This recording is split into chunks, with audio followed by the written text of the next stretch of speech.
What's up, y'all? Good morning. Happy Wednesday. Yeah, Wednesday. What is today? January 22nd, 2025. We're getting old. Speaking for all of us here, because if you're watching, probably not a spring chicken, unless you're Kyle. Anyway, good morning, everybody. Hopefully it's warm where you are. The temperature on my computer up here, it says cold weather now. Like 10 degrees. By the way, look, we're not sponsored here by them, but I have this Mira thermos insulated mug, whatever. I made this tea before the stream last night, and it's still tepid. And I don't exactly keep the studio warm while we're not here. So, ringing endorsement, like legitimately. So I made the tea at 6:30 last night. It's now 10:15 a.m. here. So, pretty impressive. Thanks for the gift. That's cool. All right. So, good morning. Let's see. We got Rocky and Time Roller over on Twitch. Everybody else over on YouTube. Good morning. Hope everyone's having a good day. If you haven't heard, and you wouldn't have heard, I think, unless you're a patron, right? Did I post? No, I put it out on social media. Yeah, I did. Okay, so everybody should know this. This week's schedule. So starting yesterday, we got 6 streams in 4 days. So 1 yesterday, 2 today, 2 on Friday, 1 tomorrow. Busy week. I do this to myself because, it's how we roll. What do we got? So tonight is our only patron-only stream this week. Everything else is public. But let's see. So last night was Dutch Inner City. I don't want to give any spoilers, but that was a cakewalk for somebody. Then, obviously, the Ask the Elephant Now. Tonight, 7 o'clock, we're doing a patron-only of Men Nefer. We're doing it 4 players. When we stream it publicly, it's only going to be 3 players. However, from everything, I've yet to play it, but everything I've been told and everything I've read, 3 players is where that needs to be. So we're going to stream that publicly, maybe next week, the week after. 3 players, but tonight is going to be 4 players. And the reason I do that is, A, we get more player count, but also Golden Elephant Award for 2024 potentially. Trying to get more people to play. We have a long list. We'll talk more about it today. And honestly, it's more people for me to pull from to be able to stream. So that's why we're doing that. Anyway, Thursday is a 3-player Rise and Fall. I'm teaching and just running the game. That is not a game that I am able to stream while also, or play as well as like run the stream. So I can't, it slows things down too much. So Rise and Fall on Thursday at 7. Then Friday is craziness. Slay the Spire at 10 a.m. Apparently Kyle wants to do the whole kit and caboodle as opposed to like just one tower. Wants to do it all, so we're going to do it all. If we make it that far. I mean, we make it as far as we make it. So Kyle and I are doing that for Slay the Spire. And then at 6 p.m. on Friday, there's a little game called Arcs. We're starting the campaign up. 6 p.m. Friday. Oh, God, that's good tea. James, I know you're not watching. Thank you for the tea. It's delicious. It really is good. Very, very awesome. I appreciate that. All right. So let's see. Let's get to some questions. Anyway, so that's the schedule this week, right? So Men Nefer tonight, if you're a patron, and if you're watching this and not a patron, I would appreciate that. While you're here, like and subscribe. It really does help the channel. Pretty please. But yeah, patreon.com/HCHQ if you want the patron only content. So Men Nefer tonight, Rise and Fall tomorrow, Slay the Spire, and Arcs on Friday. Busy week. Good stuff though, I think. What do y'all think about the schedule? Tried to do that this week. Scheduling, getting everybody in their right places. Didn't work out. So that's all right. All right, let's start off with the Penguin. Still my favorite YouTube handle to date. Tropical Penguin. Super Bowl prediction. Who cares? Look, yes, I'm a Cowboys fan, but I don't want to be a Cowboys fan. Can I quit? Can I quit being a Cowboy fan? And not because they suck. It's because Jerry Jones just gives fans no hope. I wonder if he knows that. I wonder if he cares. I think he cares. I really do think he cares. But he can't get out of his own way. So I hate being a Cowboy fan. I really, really do. So, Super Bowl predictions. I think the magic finally has to run out on Kansas City at some point, doesn't it? You know, it's funny. So I'll answer my Super Bowl prediction in a minute. It's a long roundabout way for me to talk about it, but Saturday, our game day got canceled. Somebody got sick and whatever, it doesn't matter. So I went and played cards, and they had the Chiefs game up on the, I think it was Saturday, whatever day the Chiefs played. I think it was Saturday. And it is incredibly funny to me to listen to Patriots fans lament how the Chiefs get every call. I do agree that it seems that Mahomes gets every call in the world, but it cracks me up listening to Patriots fans whine about it. So when there was an egregious penalty called on Mahomes, and there shouldn't have been, whatever. But I looked around the table and everyone's up in arms, and I said, you know, y'all, this is pretty funny.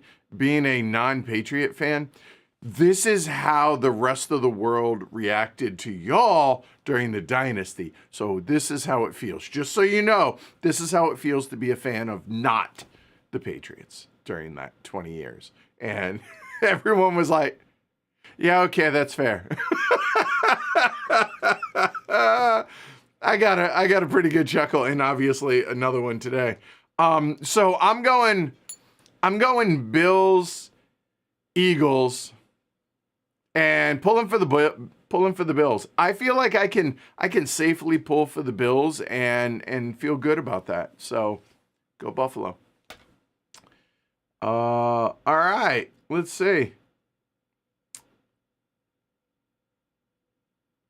Steven says, I promised myself to ease back on the Kickstarters this year, but there are already a whole bunch I would like to back. Not good. All right, what do you got, Steven?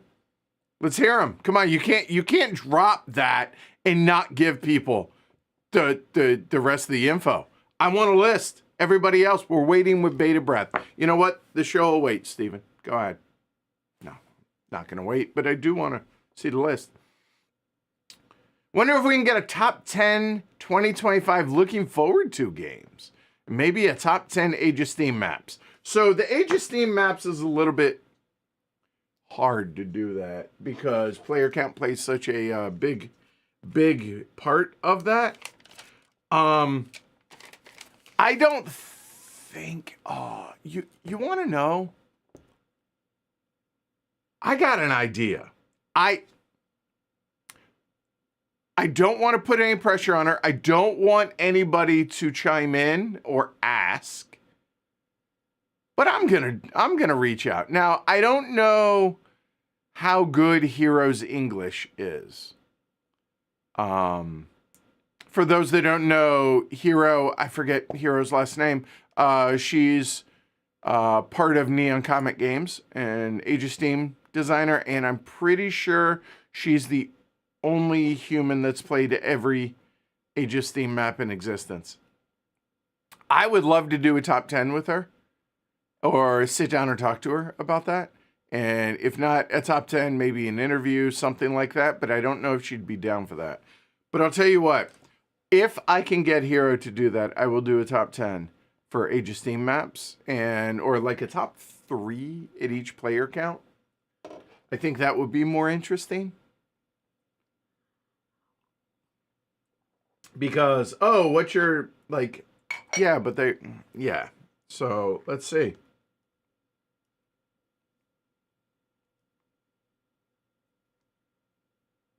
Can't promise. Don't know if she'd be willing to. But I can ask. I can reach out and we can see. That would be, I would be interested in that. And there, look, I've played a lot of maps, but I haven't played that many maps. Probably more than the average bear, but also a lot less than others. And I think that would be really, really interesting. I think that'd be cool. So maybe that. But a top 10 looking forward, I don't know why I never thought to go that direction, but yeah. Making notes.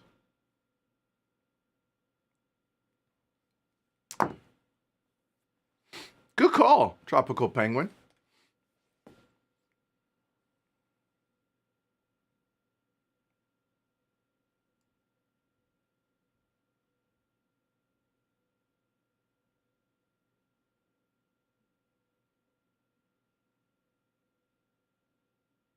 Let's see. Where are we? Oh, lost my spot. There we go. Captain of Space says, maybe I missed it somewhere else, but any news on rescheduling the second ARCS campaign? There you go. Did it just for you. If you're not a patron, Captain of Space. Just saying. For you.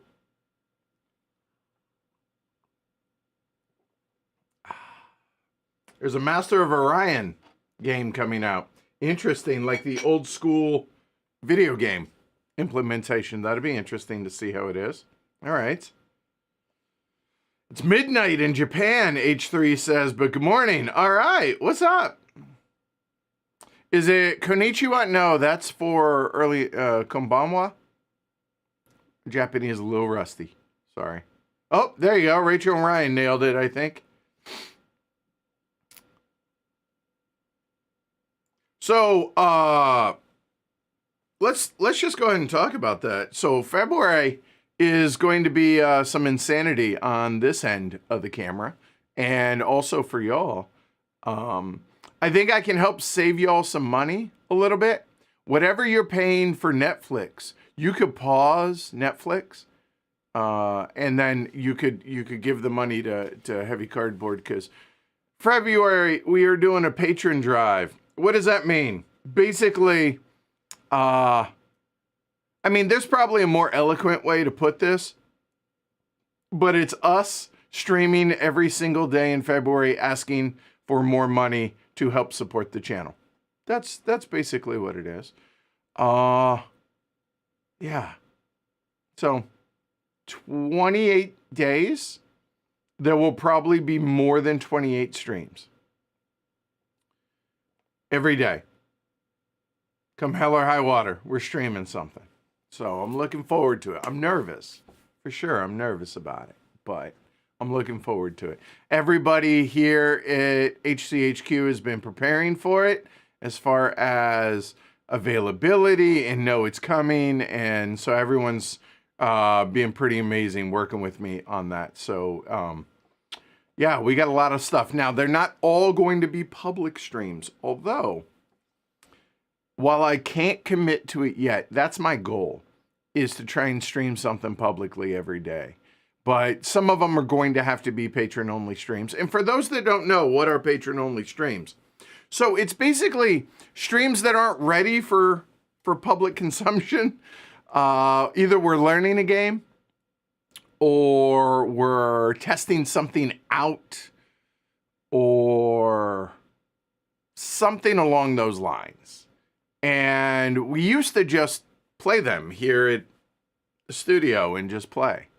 But had the idea of, you know, if we're going to be here, why don't we just stream them?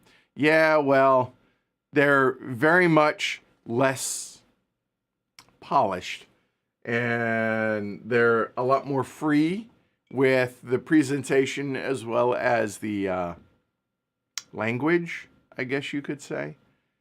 And yeah, it's just a lot more loosey-goosey. And I don't really use the BTZ cameras at all. It's basically just the top-down, hanging out with us while we learn or run through a game to get it ready for the public streams. So it's extra bonus content for the patrons, and people seem to really enjoy it. So that's what usually patron-only streams are. And then, in cases like last night, where there's a sponsored stream, we do roundtables for the patrons only. And the reason we put it behind a paywall isn't because some nefarious reason. The reason we put it behind a paywall is there can be an appearance of, oh, you got paid, so of course you're only going to, oh, it's the best game ever. That's not the case. But, yeah, we try and give pretty balanced. Hey, you guys have watched enough. I mean, we've been here for 11 years now. Wow. That's crazy to me. 11 years. This is the 11th year. Been doing this. Doesn't feel that long, but also at the same time feels way longer.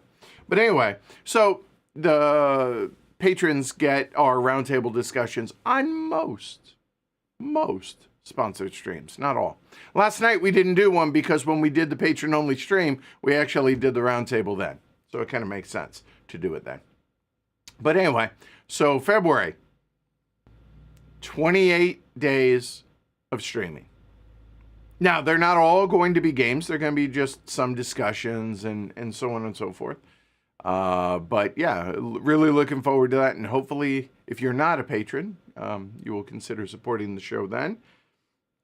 And hopefully for more than just 1 month. Speaking of patrons, the HeavyCon 8 invitations recently went out. The turnout's been slow and steady, or steady, I should say. Shouldn't say slow, but steady as far as signups for that. So that's encouraging. If you're a patron, you get an invitation to HeavyCon, Memorial Day weekend. Really looking forward to that. In fact, I would argue the 3 conventions that I for sure have locked in, that I am really looking forward to all 3 of these. So we have Circle DC in March. We have the Gathering of Friends for 12 days in April, and then HeavyCon. I am stoked for all those. It's going to be a really good time. Really looking forward to that. And while I'm gone, I imagine Paul is going to organize some more 3 for Me type stuff and everything during the Gathering of Friends, so y'all have some content. And also, I think I'm going to release like my days, how the day was at the Gathering of Friends. I think that'll be cool. It might be audio only, might be written. I don't know how I'm going to do that yet, but either that's going to be for the patrons or for everyone. I haven't decided yet. But yeah, there we go. All right. So let's see. So when Fernando says preparing for February, now I don't know if that's what Fernando meant, but I like to think so. So thanks, Fernando. Dunny says, Men Nefer is in my top 5 this year. Well, I'm looking forward to taking it. It's like Bitoku 2.0, right? That's what I've heard. So we'll see how that is tonight.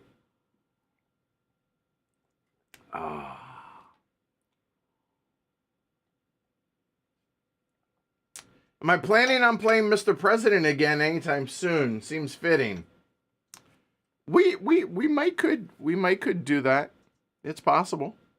It is certainly possible. Imperial Struggle. Yes. That is absolutely on the docket. H3. Yes. In fact, it's sitting right over there. Captain of Space says, yay, Arcs and Rise and Fall. Really solid week of games. Good.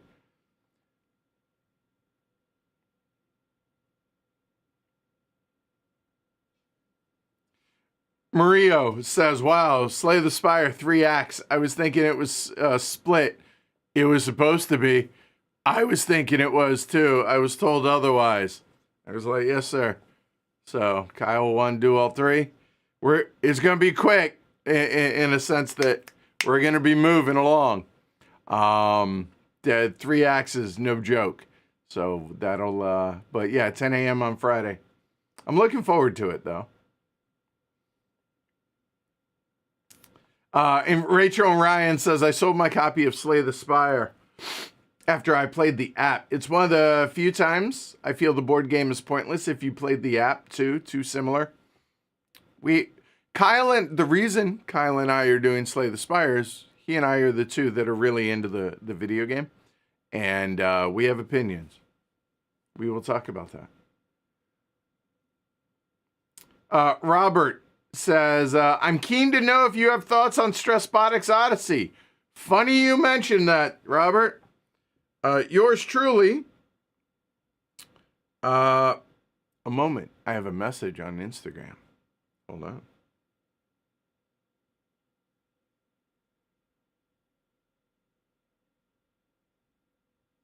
Somebody really enjoyed our Dutch Inner City stream last night. Well, yay! Thank you, Ojiro. Anyway, Odyssey. Let's.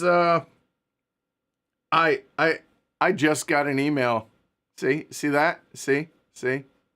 Just got an email this morning at 4:39 a.m. about it.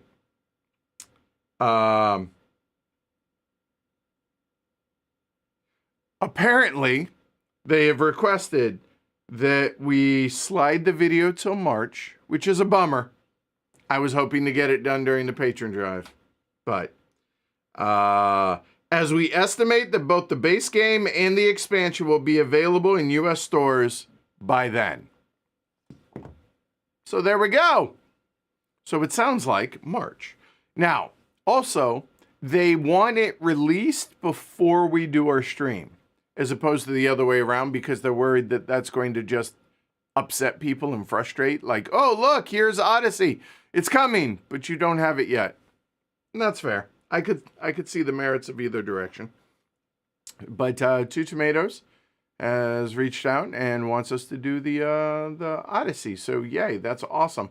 So do I have my thoughts on Stressbotics Odyssey? It's a lot. It's a lot. But at the same time,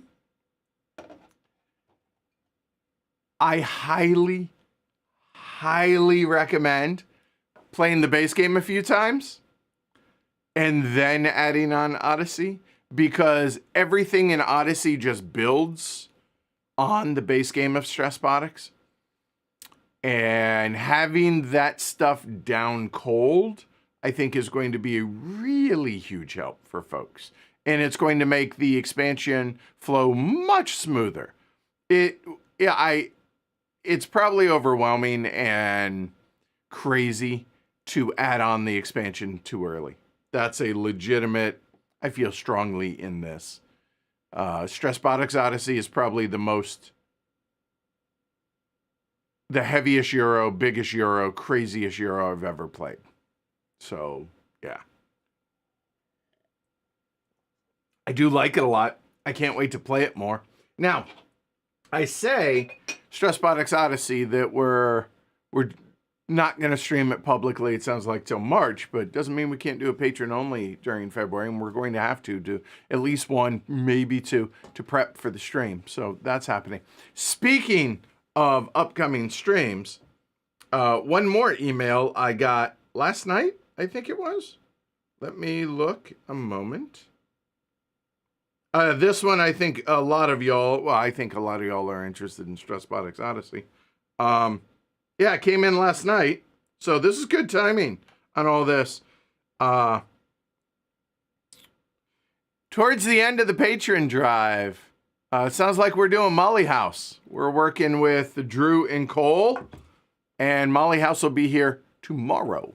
I am very excited about that. I'm excited about both of those, to be honest. Stressbotics, I've been waiting 5-6 years for, and Molly House, I've been intrigued by this game ever since I heard about it. So that's pretty awesome. Really looking forward to that as well. So yay! Let's see what like sponsored wise. What else do we have coming? We have the next Martin Wallace coming. We have more stuff from Rio Grande. We have stuff coming from Bezier. We have the next one from Jason Brooks, designer of Obsession. And a couple others as well. So, yeah, a lot to look forward to.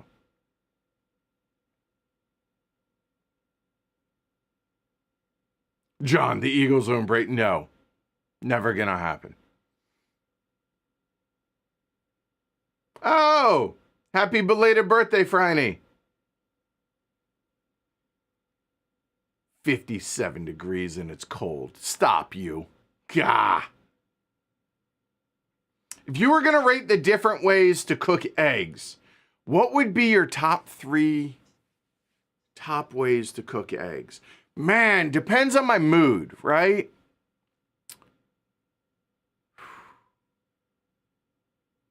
Okay, we're going to have to go top 5. Okay. So, over easy, it's probably number 1. Scrambled is up there. Poached, hard-boiled.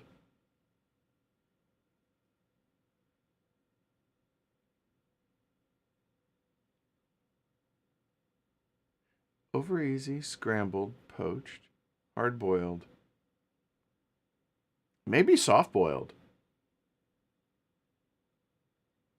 Now, when I say scrambled, are you allowed to give me in an omelet? Like, I think they're close enough. They're not exact. I get it. They are technically different. No, they're different. That's not fair. So, soft-boiled or an omelet? Gotta go omelet. Don't do soft-boiled often enough. So there you go. Over easy, number 1. The runny yolk is king. On the flip side, I would argue hard-boiled to be number 2 because it's so versatile. Scrambled for just super quick and easy.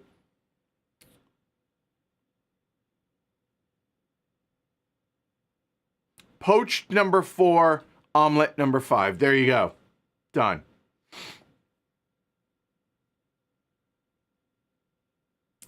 Swam Clutch says you're allowed to stop being a Cowboy fan if you become a Browns fan, so you know our suffering.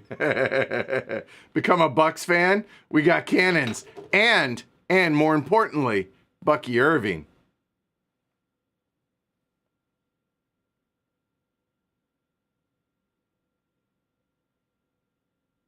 Oh, yeah, I'm glad somebody mentioned it. Captain of Space says, also, I want to say I'm really loving the new graphics you've been using for the thumbnails, etc.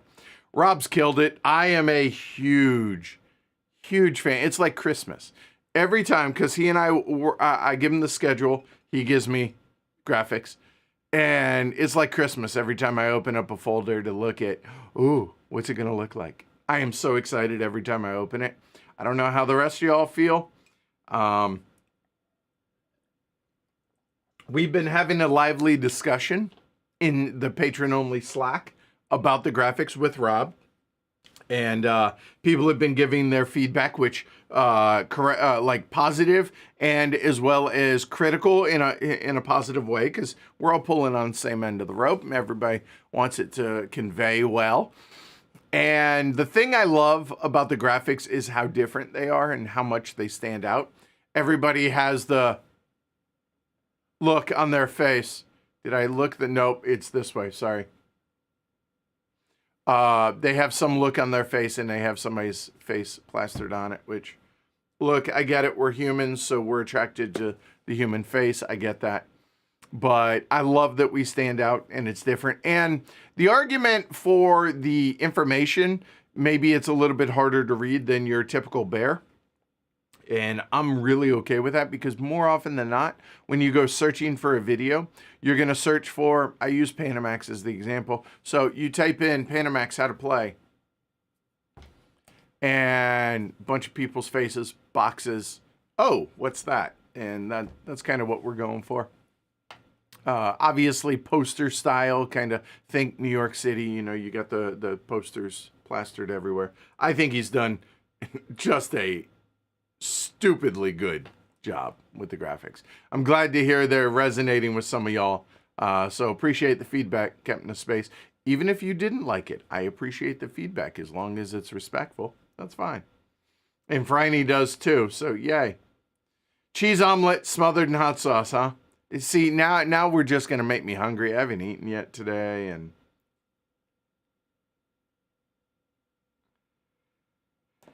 Johan says, I love your dominant species marine stream.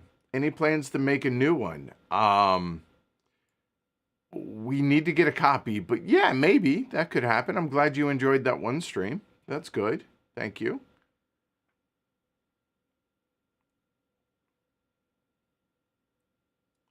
Okay, Steven has gotten back to us. He says, I've backed Master of Orion already, thinking about Teotihuacan. And then there's the Arc Nova nominee for Most Pointless Kickstarter of the Year award campaign. I'm still thinking about backing. All right. Fair enough.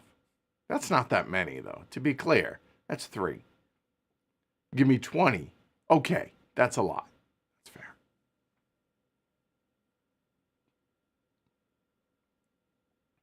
Well, Robert says, what prompted the graphics change? And was the process in choosing, and what was the process in choosing final graphic? Every year, Rob likes to keep it fresh and change things up, and we're trying to make it more brand friendly. There's a lot more that goes into it. Now, Rob does this professionally. I don't know if he wants me to go into detail about his credentials, so to speak, but Rob's got clout. Let's put it that way. So what Rob says, I tend to say okay with.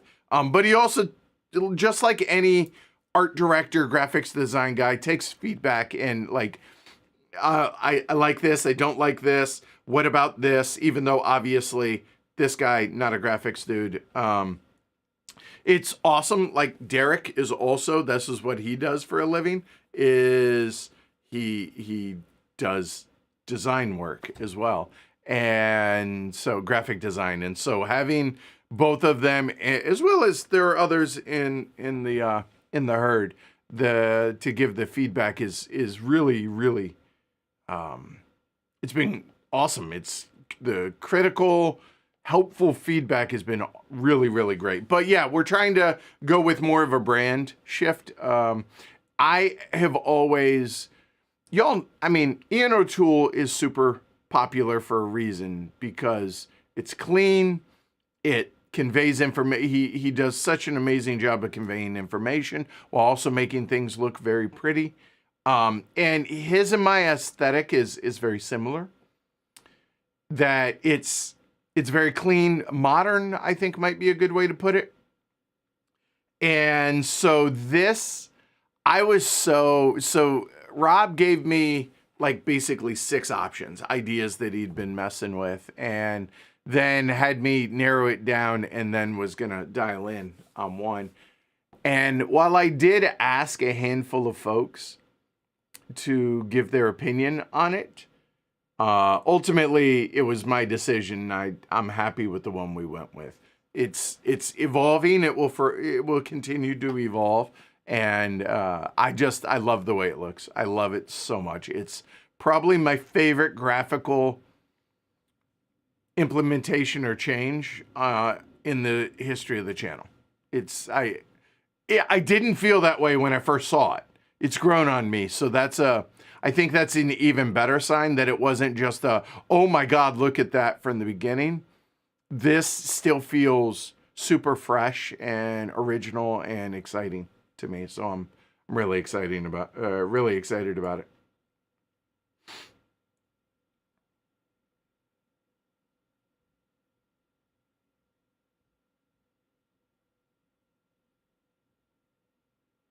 Oh, the Baghdad City of Peace campaign. So when we go to the Gathering of Friends, I imagine that's going to be at the Gathering. I'm looking forward to that. Yeah. Really looking forward to trying that.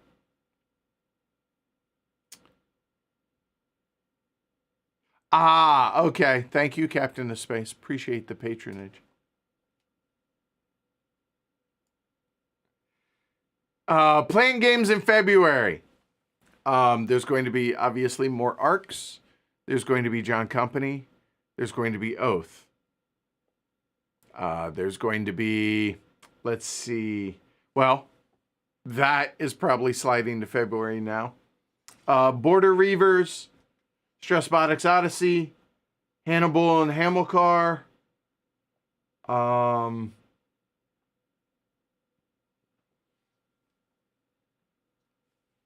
DDay at Omaha Beach. learning that. Hopefully liberty or death.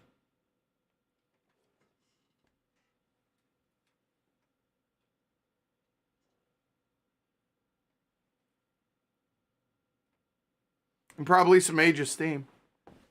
And a lot more. But yeah, that's an idea. That's a good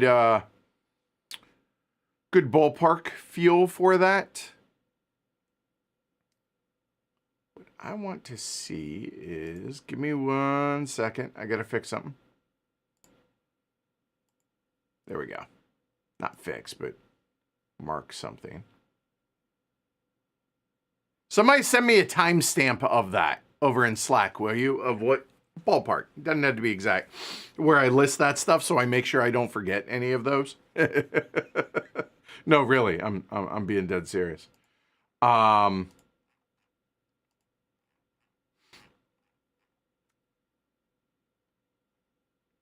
Let's see. Hold on. Oh no. Oh no. Oh no. Oh, there we go. Woo! I lost my spot, but we're okay. At least I realized I just almost messed up, but I did not. Let's see. Oh, Rachel and Ryan, any chance of some old school splatter like Antiquity, Indonesia, Roads and Boats? We just did Indonesia not long ago, right? Like a month ago, maybe 2, I don't know. But Antiquity, hell yeah, I would love that. Now, my copy of Antiquity grew legs at HeavyCon last year, which was a super huge bummer. But I imagine somebody in our group has a copy of Antiquity we could stream, so yes. And would you consider Roads and Boats with the etc. expansion? Yes. So add that to the list. Adding it to the list. There we go. Thank you, John.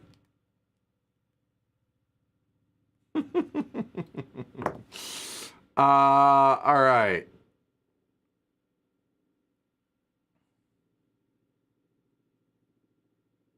Oh, Eric says, and I really enjoyed the Railways of the Lost Atlas stream. That was the patron only. We've done 2 of those for that. And then 1 more coming. We're going to stream the short game because honestly, it's enough to give everybody the feel for our Lost Atlas. I will say this. It was a pleasant surprise. It was better than I anticipated it being. I thought it was going to be... Honestly, I thought it was going to be mediocre at best and kind of half-assed the way they did it. Nope. Turned out really good. I was so very pleasantly surprised.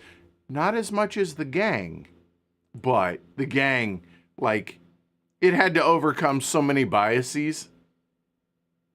In fact, I actually recommended it. So I got recognized at the poker table the other day. That was kind of crazy. I come up at Chasers, and dude's like, "You're the dude from Heavy Cardboard, right?" I was like, "Yeah."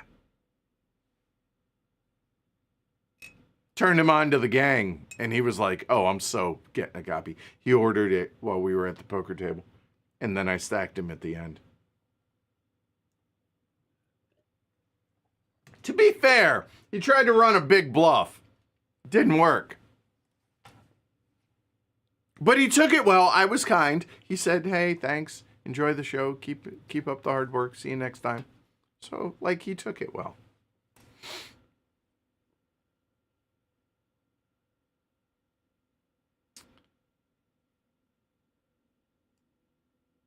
What's up, Brianna? Welcome.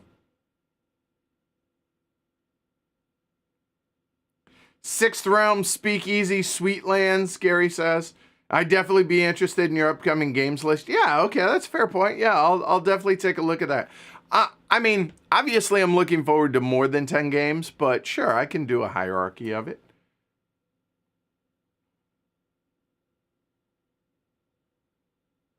Oh, Timo brings up a good point on the patron-only streams. Says, I really appreciate those.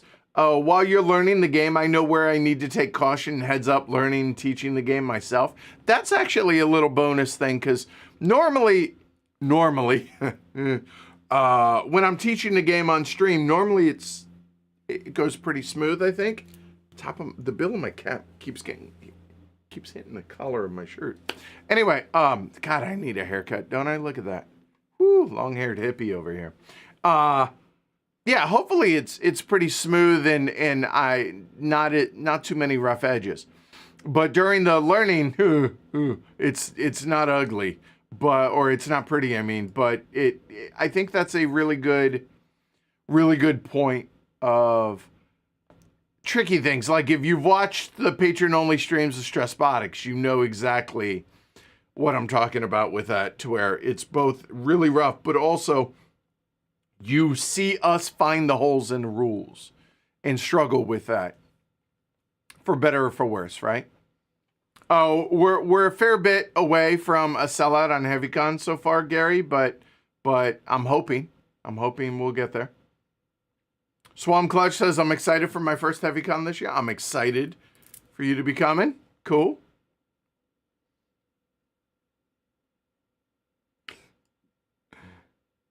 Rachel and Ryan, February sounds like a logistical nightmare.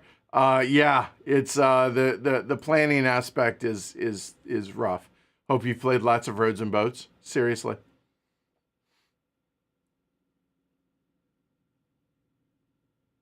Oh, nice. H3 says, I got into 18XX thanks to Heavy Cardboard's 1846 stream with Tony in the basement. They've been my favorite games ever since. That's a long time. Thanks for the great gift. Looking forward to more 18XX content. Yeah, so we're going to be doing a 18 what is it? It's dot games, right? We're going to be doing Ireland with Alyssa. So that might I don't know if that's going to be in February, but it's February or March. And then obviously Lost Atlas. Jonathan, wish I could make HeavyCon, but maybe I can see y'all at Circle DC. I hope so. So it sounds like for sure me and James are going. It's possible that, let's see, Kyle said he can't. Maybe Ken and maybe John as well. We'll see.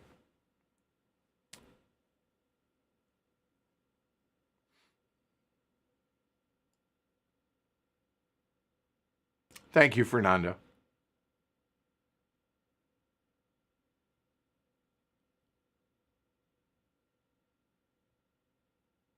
Here I stand. So it's funny you bring that up. Ken and I have discussed it. So we'll see. Virgin Queen, here I stand. We'll see on that. I'm not promising, but we'll see. Martin says, I hear Odyssey and I'm here. Yes, it's coming. Public stream in March. Patron only in February. When's the next Age of Steam stream? Probably next week, is my guess. Yeah, depends on player availability and who and when and all that. But probably next week. We'll see, though. Yeah, there you go. So, Martin. I hope I'm saying that right. I'm emphasizing a little bit, but I'm having some fun. But hopefully it's right. Says, I played the base game 9 times. Still haven't touched Odyssey. That's doing it right, because Odyssey is so much. So much.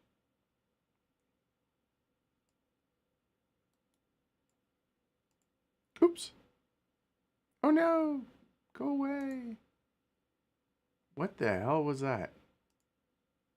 How did I... Oh, there it is. My bad. I hit something I'm not supposed to. There we go. Oh, wow. That just jumped ahead. Hold on. I lost my spot. There we go.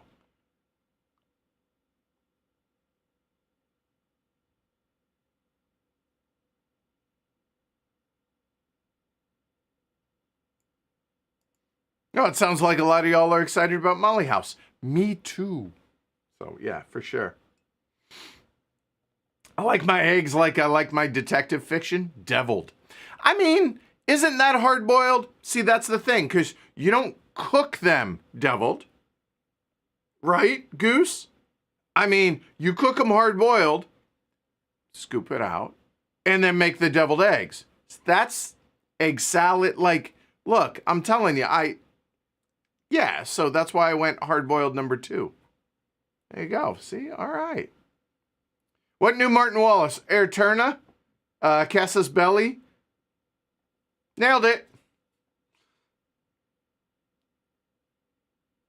Robert, wow, I never thought you could get the order of eggs so wrong. Okay, bring it, Robert. What you got?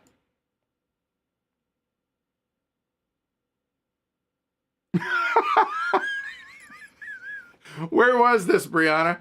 I once asked for a hard-boiled egg at a restaurant for breakfast, and they told me no. I was so confused as to why I was denied. No. So I grew up in the restaurant industry, and I'm never going to open a restaurant. Obviously, I'm almost 50. That ship has sailed. But if I were, there was always a part of me that wanted to open a restaurant that doesn't have a menu. It's just, I will have the food and the drink. And whenever you have steak on the menu, like anything above medium rare, I might even allow medium, but past that, the answer is just no. I'm not going to serve something medium well or well done. No. Just no.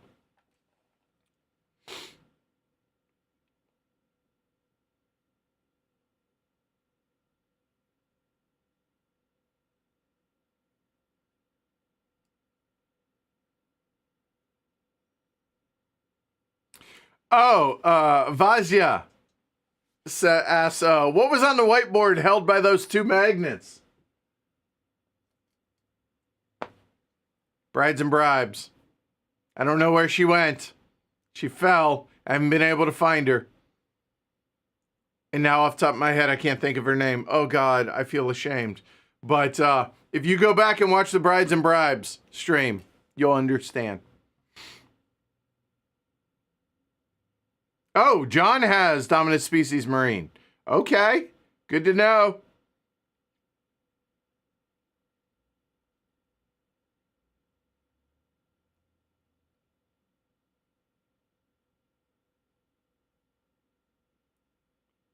I'm glad a lot of y'all are enjoying the new graphics. That's cool. Good. That's positive reinforcement of that. It definitely helps. But how many solo streams do I expect to do in February? Jose asks. A handful, not like an insane amount. Although I will say, like, top tens and stuff like that, I don't really consider solo streams. I consider that like other content. Not counting those, like those are obviously going to be in play. But it's going to be mostly multiplayer streams of games when we do games, which obviously that's going to be the overwhelming majority. But I would say out of the 28, here's the thing. I'm not willing to commit to it yet. I need to figure out a couple of things before I do this. But I was thinking about, I feel like my chair just sank a little. There we go. Oh, that's better.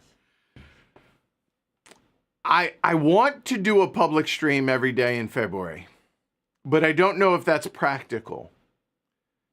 But if I do, then that number is probably going to be, not counting like top tens, like non-actual game streams, probably no more than 8, but maybe less.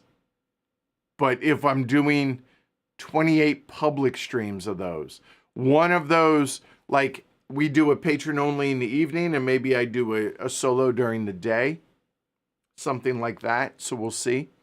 But yeah.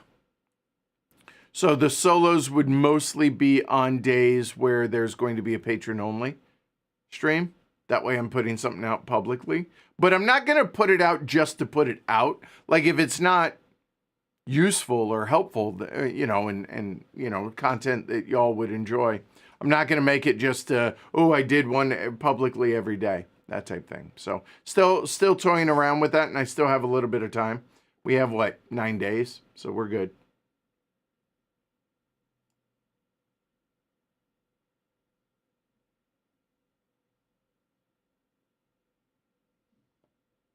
Schrodinger's chat. That's funny. If we open the box, does it actually speak? I would love to see the new edition of Kalimala played on heavy cardboard. So would I. That'd be cool. I'd like that. All right, John. Well, why don't you just move in for February? Tell Jackie. See you in March. Vanuatu is downstairs and certainly on the short list to be streamed.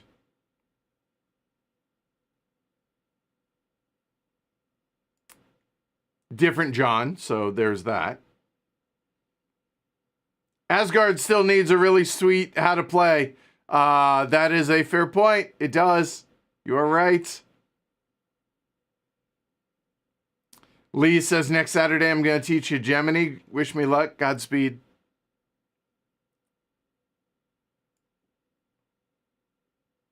I still have not played Balatro. Just haven't bought it. Just haven't yet.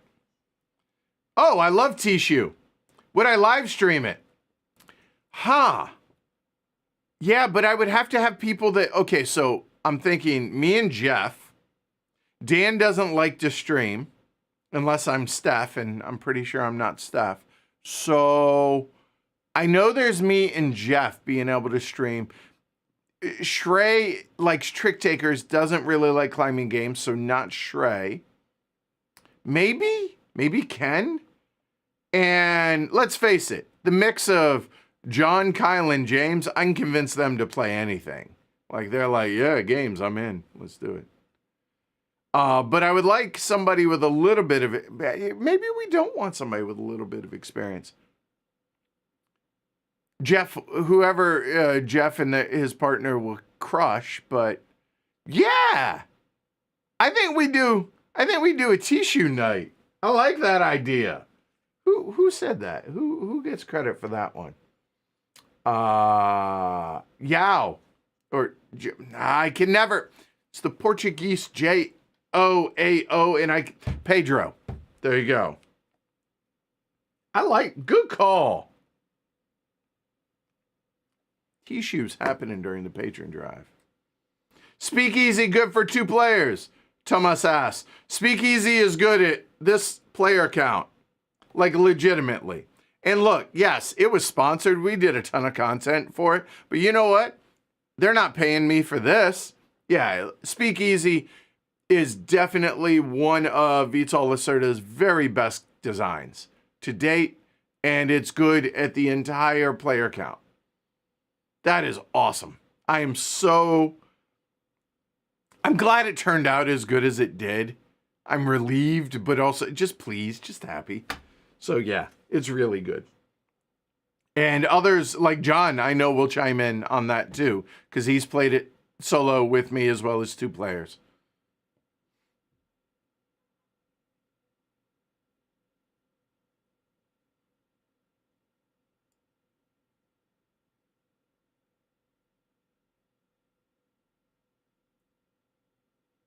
Fernando says, I don't know what exactly you said, but what I heard is me and Ken discuss Here I Stand and promise we'll stream it.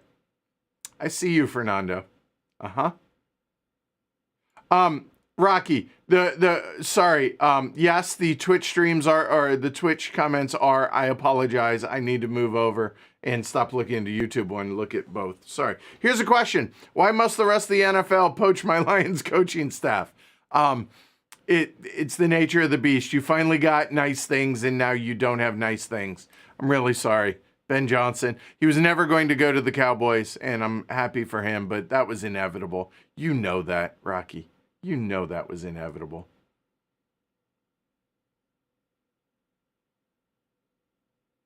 All right. You can go back to Twitch. I'll look over there now as well. I apologize. How about a stream where you go on GMT's P500 list and just do vibe checks? Don't have to go too into the weeds, but a quick look at theme and mechanics with some thoughts on them. Dude, I'm so into that. Yes.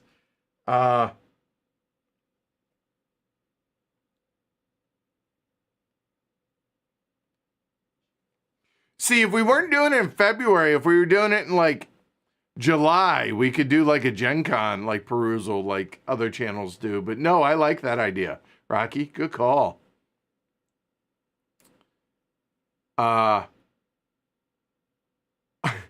1 in 25. Hello. Why do you always wear your cap on your streams? I would argue I don't, but I am today because it's early and I wasn't having a really good hair day.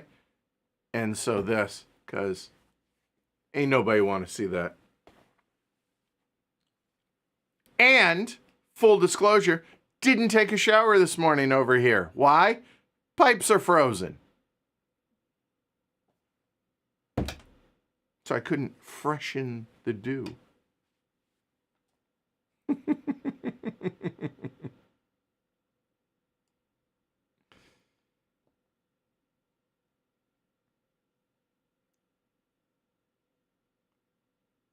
I really enjoyed the Panamax stream. Could you convince Capstone to take a look at it? Somebody needs to reprint that game. Vendetta asked that over on Twitch. Panamax is just look, I'm looking at some of the games that are getting reprinted and I'm wondering who the hell is asking for that? And then I look at a game like Panamax.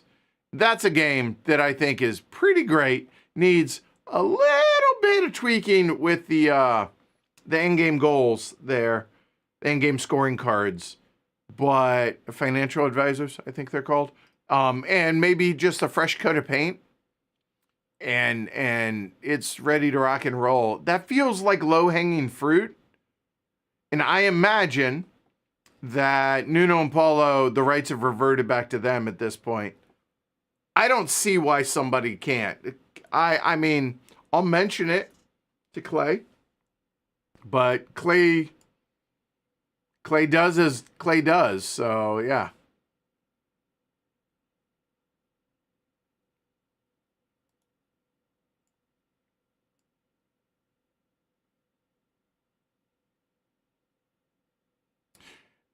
Rocky over on Twitch says we got to get you some Empire of the Sun to play. Well, here's the thing. When Mark Herman comes up to the studio this summer, we're gonna try and do some Empire of the Sun. Not February.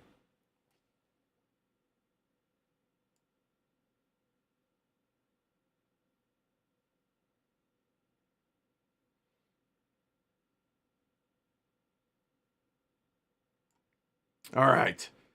So let's see where I have to sync the chat. So give me a second here. I have one that has everything in it, but I need to find my spot. So, oh, there we go. Actually, I happen to pull right onto it. That works out. There's Fernando talking about he heard about what he heard about. Here I stand. Hello, Gregor says Virgin Queen must happen. Gotta give the babies everything they want, right?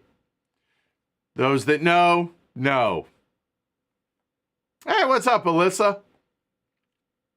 So Robert says poached #1, scrambled. That, by the way, I don't think he scrambled the word scrambled on purpose, but that's really damn funny. I'm just gonna point that out. And boiled, hard or soft. No, you don't no. You don't, boiled is not a type of way to cook it. Soft boiled and hard boiled, those are two different. Pick one. Omelet 4, fried 5. You have the right to be wrong, Robert. That's okay.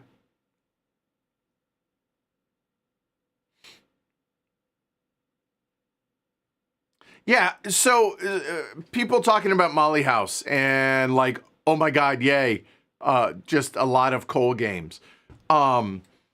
I mean, I feel like Whirligig has become the next Splotter, right? In that people just will blind yes. The answer is just yes. You have a new game coming? Yes. So yeah, I feel like those are two publishers that pretty safe to say there are people that will just blind buy them, and I get it. I totally get it.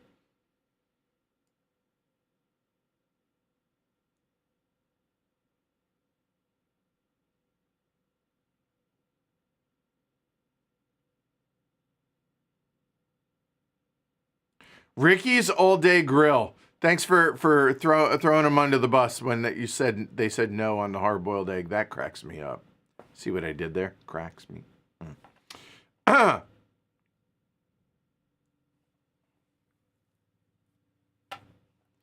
Ryan, can we expect any new podcast episodes this year?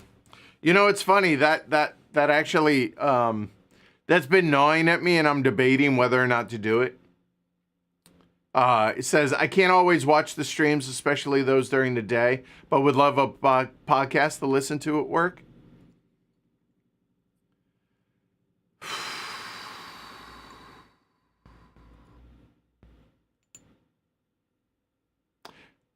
As long as they don't have to be deep dive reviews, the answer is yes. Rita, that's it. Yes, Rita has fled. Yes, poor Rita. Yeah, I don't. There you go. Thank you, glory to Rita. I cannot remember. I can't figure out where she went. So, I'm sad. Alyssa, I once went to a steakhouse where the warning on the menu said, we are not responsible for the quality of overcooked steak. I just wouldn't do it. Sorry. If you want your steak cooked, maybe I'll allow medium. Anything past that, the answer is no. Or you can order it well done. It's coming out like medium at most. Yeah. What do I think about AI in board games? Wizardo Foz. Yeah, I mean, it feels like an inevitability, but here's the problem.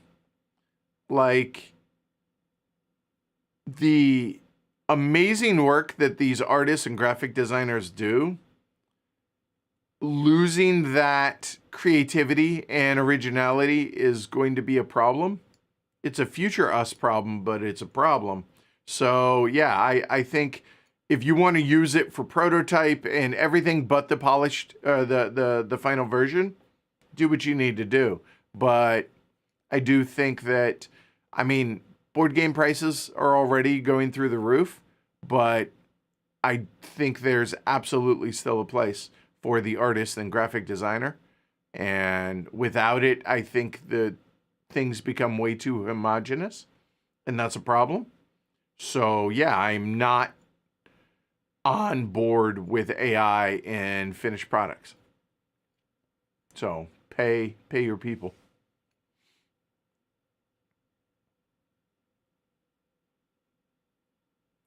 Friday, I went to a lovely restaurant in Spain, asked for my steak blue. They checked I knew what I was asking for, got it, and it was fantastic. We had a discussion before last night's stream about dinner times and how in Europe they are late, and then in the Iberian Peninsula they are really late. I saw a map. There's a Twitter account, Terrible Maps. I'm not on Twitter nearly as much as I used to be, but that does a average dinner times by country. And Spain, 9:30 to 10:30 at night. It's like they're me. And I was wondering, and for any of y'all out there, I'm curious, what time do y'all normally eat dinner? Like as a general rule. Because apparently it's Spain, like if you go to a restaurant at like 8 o'clock, like it's a ghost town, you're way too early. That's crazy to me. I love it. I'm a night owl, so I love it. But I have a question about, what about families, like folks with kids? Like, do the kids eat that late? Like, that feels crazy. But I'm curious. I'm curious how that works. I don't know. Not what you were mentioning, Franny. I get it, but yeah. Blue steak, that's a little much for me. Medium rare is where I live. I'm happy there.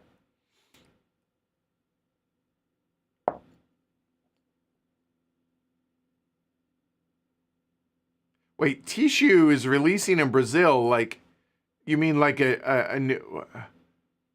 Tissue's been around for like ever, hasn't it? 40 years?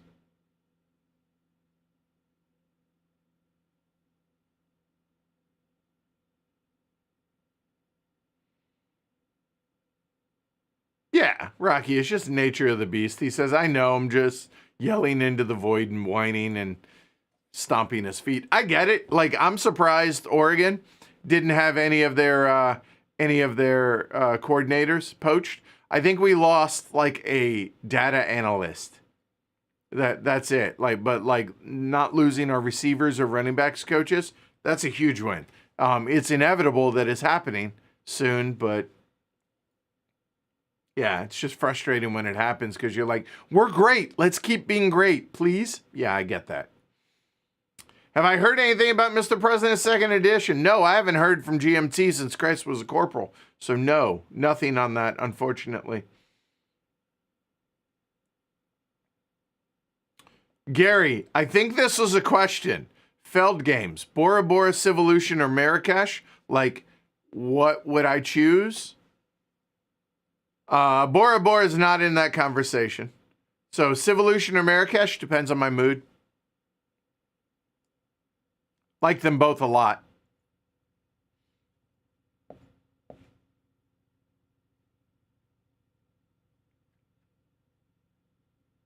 Wildcatters versus Panamax. Can't remember. Saw a comment of yours on BGG. Another layer asked a podcast about Wildcatters versus Panamax. Like, they're very different. I get it. They're moving goods. Like, but I mean, they're both really, really great games. I will say the second edition of Wildcatters is better than the first. Although I wish they kept the misprint in the second edition. What's up, OG?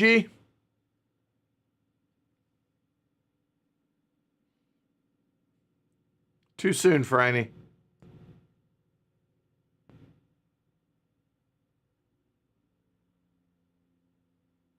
Old Avalon Hill game to be featured on your channel. Any titles that you like? Another layer. I will say this. There's nothing like imminent on that. I do have a number of older war games back in there, but honestly, one that I would really like to get a copy of is Purple Haze, which is kind of like not up front, but what's the other? It's almost like a choose your own adventure war game, and it's not Squad Leader.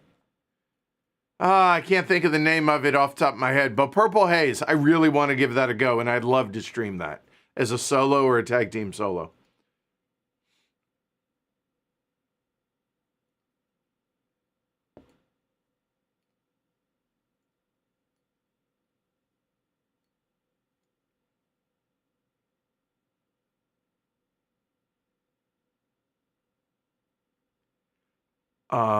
Did you have anything in mind? Another layer? Anything that you would like to see specifically? Fernando, I wouldn't blind buy Whirligig. I haven't bought Molly House yet, but I'll blind get excited. All right, that's fair. Have I considered uploading the roundtables and the Ask the Elephants to the podcast? That's actually fair. Okay. All right, Dylan, I see you.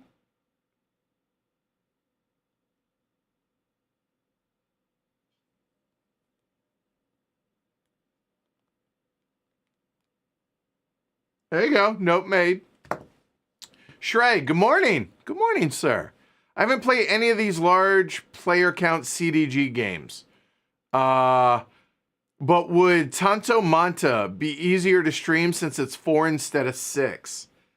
Maybe. I mean, we can fit 6 in here now. Easy. Like either 3 on that side, 3 on this side. Like I'm okay. Now, obviously Shrey knows it'll be a bit of a tight fit, don't get me wrong. But I think we could do that.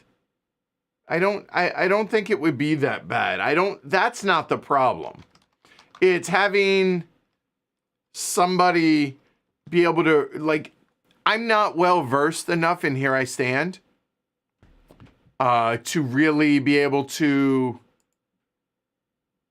run that well. That's the bigger issue, I feel like. Now, and obviously getting 4 people is way easier than getting 6.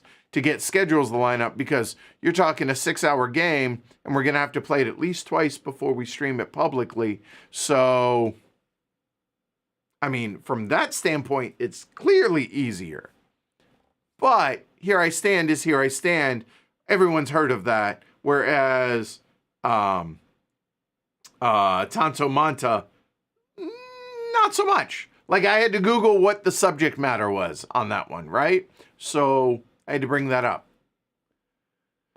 So mixed bag. So it's easier in that regard.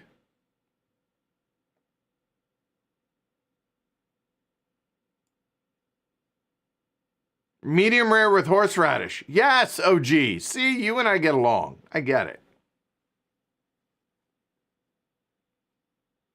Gooserino. He says I might be wrong, but I don't think the main driver of price increase is people paying artists too much. Yeah, no, I hope that's not how that came across. I was just saying as prices go up, but yeah, no, that's logistics is the reason prices are going up mainly, but there's other reasons as well, but.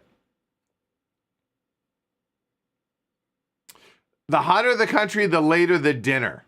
Okay. Is it Yos? I call you V. It says 5:30, 6:30 here in the Netherlands. 7:30 in the Great White North.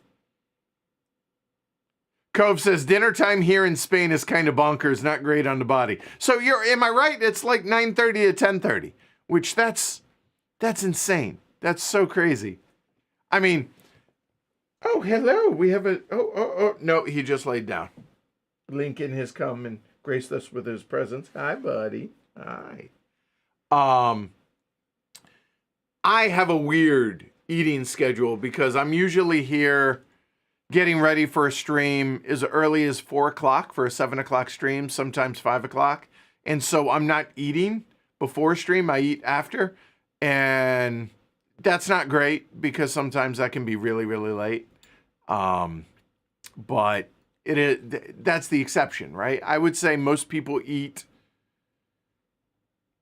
5 to 6:30 here, somewhere in there.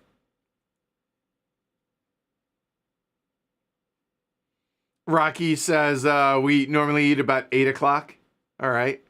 Before the kids, Brianna says 7 or 8. With the kids, it's 5:30 to 6. Yeah. And with the kids, the house, like you try and eat. And, well, schedules are getting really messy now that they're all getting to an age where they all have extracurricular stuff. So, schedule's wacky. It could be as early as 4:30. It could be as late as 7:30. So, yeah. That makes sense. Zivko, and that was part of the discussion last night regarding Spain and their late dinner. Late dinner is a remnant from the time siesta was a big thing, and those times working hours were till about 8:30, so it made sense to have dinner late. Okay.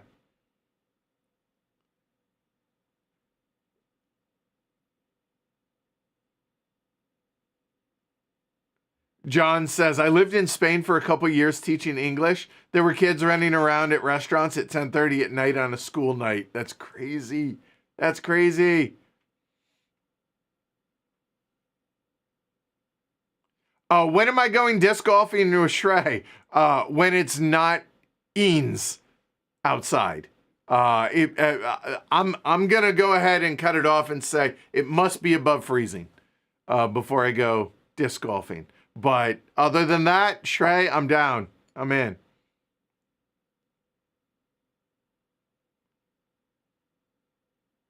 I've tried to search on the podcast playthrough videos about Tigris and Euphrates.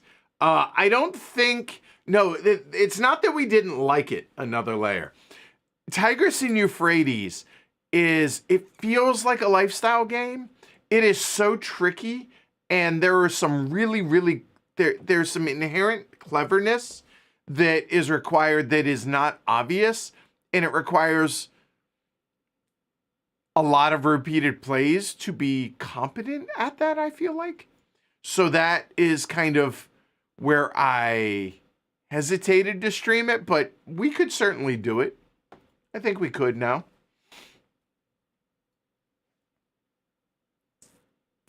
Wizardo Faz says 9 to 10:30 in Argentina. Woo. That is late. Yeah, so it's probably going to be a couple months till Shrey and I go out there. But yeah, Ambush. That's what I was thinking of. Thank you, Jordan. But apparently, Purple Haze is similar-ish to that, and I am really, really interested in that game for sure.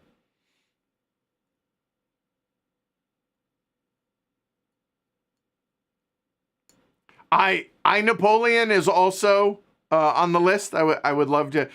Granted, these aren't Avalon Hill, right? I get it, but they build upon, right, games like Ambush and stuff.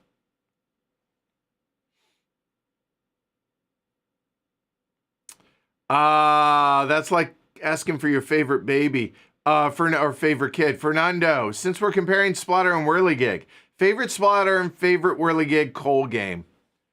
I think it's still Antiquity. I think Antiquity would still be my number one Splatter, which again makes me sad I no longer own it. Favorite Cole, I think it's got to be PAX Premier 2nd Edition still. Although there are plenty that I like, both from Splatter and Cole's designs for sure. Who's going to win the Super Bowl? The Bills. Jakob. The Bills are going to.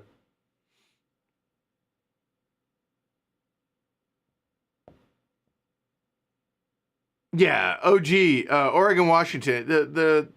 It's very low elevation. Like Portland's at 500 feet, so it's not much.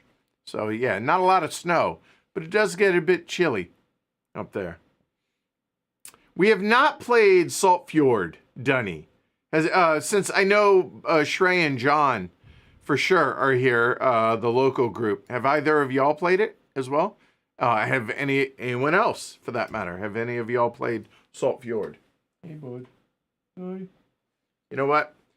Give me 1 second. I'm going to shut the door here so it warms up a little for the boy. Come here, bud. There we go. There. Okay. Get it a little warmer in here for you? Yeah. Yeah. Oh. Why the long face? Yeah. Hopefully he stands up at some point. You guys can get some Lincoln time. Let's see. Hey, Bob! What's up? See, you made it! I knew you would. So, can we expect an Unconscious Mind playthrough soon? I will answer that question momentarily. I mean, you show up. I told you I would. Give me a second. Let me find the answer to that. See who has. So, we have a list of games that yet to play for 2024 to be able to do the Golden Elephant Award. We have the rest of January. We have February, March, and April. 3 months. Unconscious Mind. Good news, John has a copy. So we have a spreadsheet. I'm looking at our spreadsheet right now on who owns a copy of the various games. So here are... Now, this is not a full list, but this is a plus the stuff we've already played and streamed. 7 Empires, Against the Robin Hood, An Age Contrive, Andromeda's Edge, Arcs, Asian Tigers, Beyond the Horizon, Black Forest Evolution we've done. Daitashi, Dune, War for Arrakis, nobody has that. El Burro, Endeavor, Deep Sea, Ezra and Nehemiah, Flatiron, Frozen Frontier, nobody has. I only have the prototype. Galactic Renaissance, Napoleon, nobody has it. Imperium Horizons, Inferno, nobody has it. Inventions, and Inventions feels like it was like eons ago, but we've already done that. Lords of Baseball, nobody has it. Men Nefer, Minos, Pampero, Pax Penning, Phoenix New Horizon, Power Grid Outpost, Purple Haze, nobody has it. Railways of the Lost Atlas, Red Dust Rebellion, Reef Project, Rasafa done. Rise and Fall coming this week. Salton Sea we've done. Sankori we've done. SETI. Shackleton Base. Somehow nobody has a copy of it. Slay the Spire coming this week. Stevens we've done. Stressbotics coming and we've done it. Tanto Manta. Apparently nobody has a copy yet. Terminus. The Other Side of the Hill. Through the Ice and Snow. Unconscious Mind. Vijayanagara we've already done. And Windmill Valley. So that is our list of games that we mostly still got to get through before the end of April. So we got some work cut out for us. But yes, Unconscious Mind is in that list, Bob. John has a copy. So yes, you are going to see it at least within the next 3 months, maybe sooner. So there you go. Thanks for joining. I appreciate it. What happened to The Other Side of the Hill? Not streaming it. No, just gotta get schedules to mesh up. That's all. We're going to.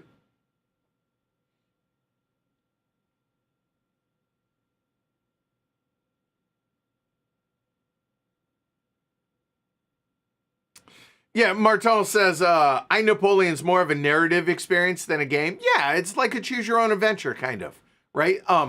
Akin to a the U-boat. God. The Hunters. That's it. Kind of akin to that is what I imagine. Or Nemo's War. Which, I mean, games, don't get me wrong, clearly. And I love both. I thoroughly enjoy both. But that's where I imagine I Napoleon's going to fall as well. Oh, that's crazy. Another layer says, in Thailand, I've seen some Chinese hot pot that open post-midnight and the stores are full. That's awesome to me. When I was in Malta, I was convinced that nobody on that island ever works because, like, everything is hopping at like 4 a.m. on a Tuesday. Now, this was 30 years ago, but yeah, Malta was crazy. Thailand was similar. In some places, at least. Yeah.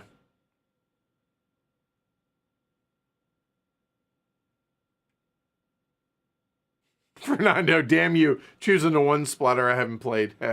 So, yeah, in Shrey, Heroic Logic, love Antiquity. I see, there you go.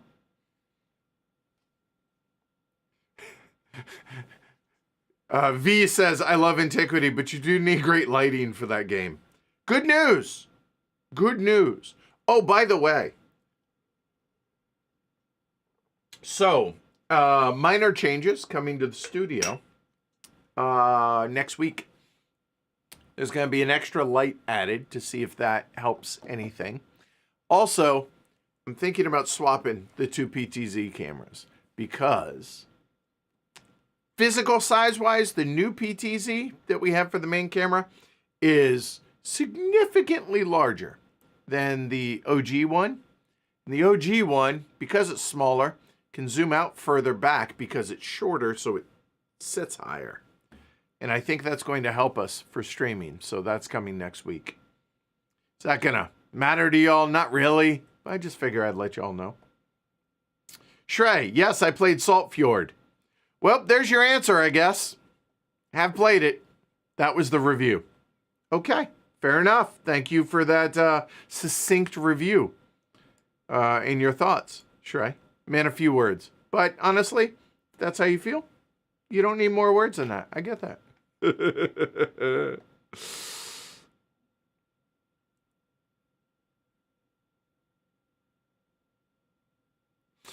Favorite kid, OG says, the kid who does the chores when we ask them the first time. So, no favorite kid.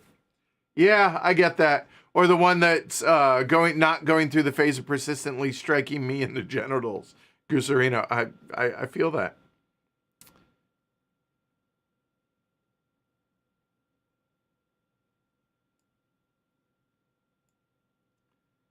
Ryan, welcome back. Said, not necessarily looking for the in-depth review podcast, but I enjoyed the one you did with Martin discussing all things brass and the influences it had on other games. I did as well, to be clear. The only problem with that is that requires a lot of research and digging into stuff and time, and that's going to pull away from the YouTube channel. And so, but here's the thing. Again, I've said this for years. I really want to get back to it. So yes, as long if it's not the in-depth reviews, then I think that's something we can do. Salt Fjord. Okay, Shrey did follow up. He said Salt Fjord. It does improve on Santa Maria, but it didn't feel like the effort that it wants you to put into managing the resource isn't interesting enough for me to bother. But others seem to enjoy it. Well, there you go. Okay. All right. Fair.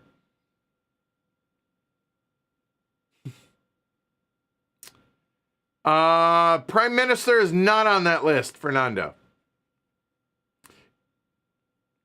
Yeah, and to be fair, now that list that I just gave you a few minutes ago, a number of those have been already played or already done. So I suppose somebody can add Prime Minister, John, and I assume John or James. Oh, hey! All right, we just hit 900 followers over on Twitch. Look at that. Right there. Yay! That's cool. That's exciting. All right. Yay. Thank you, Tainted Man Bussy. That's a mouthful, isn't it? Tainted Man Bussy. All right. Thank you. Yeah, anyway, I assume one of them has Prime Minister. So we'll see. Bob says, the fact is, I can't wait for your rules explanation of Unconscious Mind. Okay. All right. Fair enough. Yeah, I was going to say, I thought Prime Minister was older. But again, I feel like Inventions was like 5 years ago. And it's this year. This year meaning 2024. Just came out. Oh, somebody's standing up. Come here. Come back here. Hi. Oh, there's a Lincoln Beak. Lincoln Beak. All right. Hi, bud. Hi. Yeah. You need a bath. You know what? We might be running, taking you get a bath today.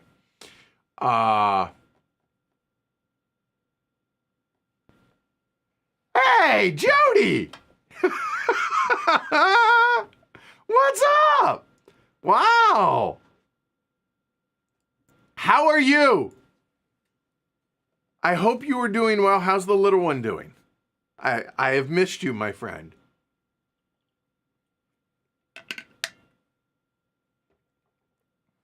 How is everybody doing? That made my day. Yay.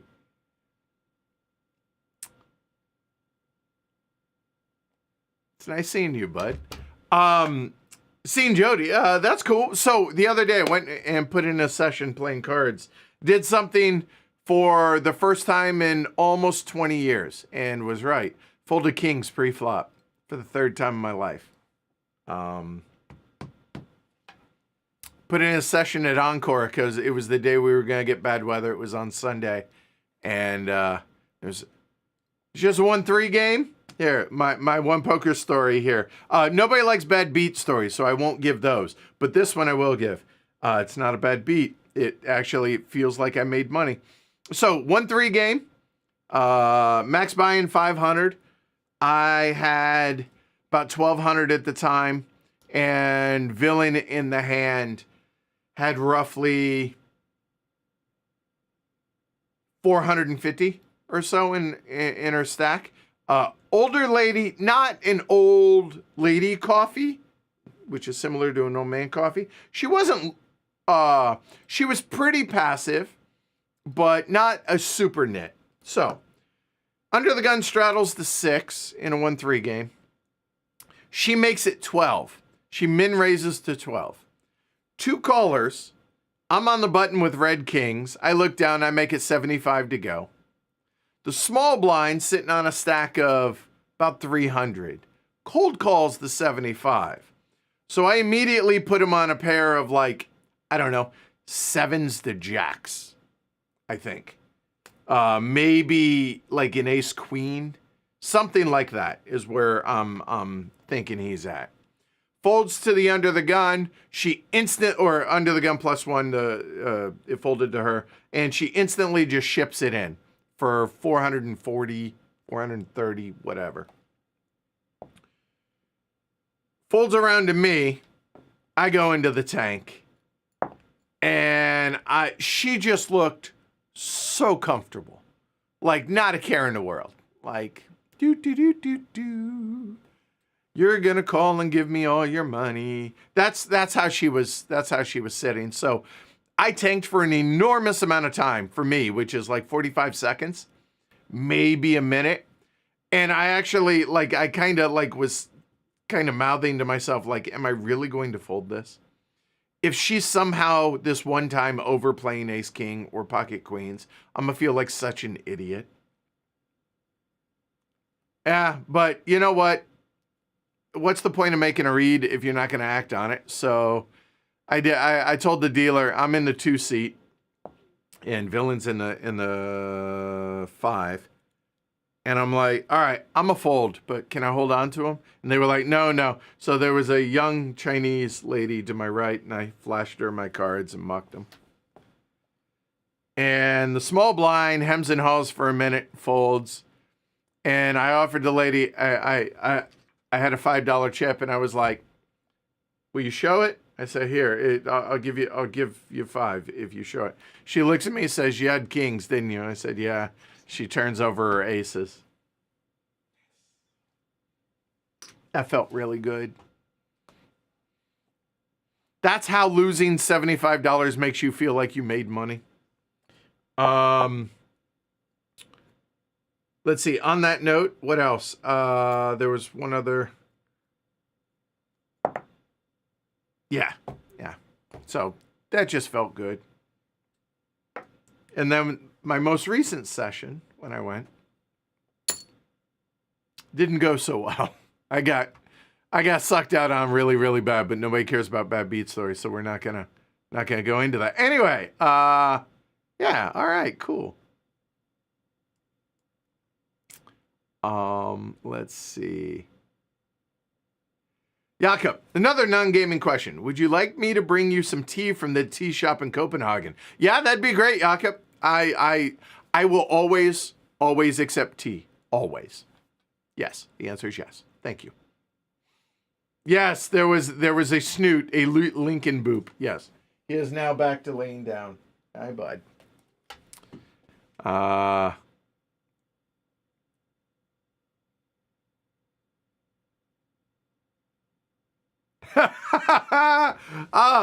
Jody, there's another one. 1 year on Sunday. So 5 and 1. God, it's been 5 years. Jesus. All are good. Thanks. Didn't answer the question. No, he was not. He was not. By the way, Jody, y'all are going to have to forgive me a moment. This is somebody I haven't, one of my very best friends in my life. I haven't talked to in a very long time, so I apologize. The other day, you popped into my head for sure. I was like, I remember back in the day when you would come down to Vegas and we'd just slum it at 1-2, be drinking, and you just shove all in blind first hand, no matter what. And I thought about doing that the other day. And that's crazy that literally just thinking about that on Monday, maybe it was Sunday, and here you are. So good. We need to catch up. I would like that, Jody. Very cool. No, he was not just clicking buttons. How is everything going? Very frustrated about the Canucks? How do you feel about JT Miller? Lots of questions. We need to catch up. All right? All right, bud. Gustav, I got Prime Minister a few months back. Played it twice, 2-player. Would love to play it at higher player count. I'll tell you what, Gustav.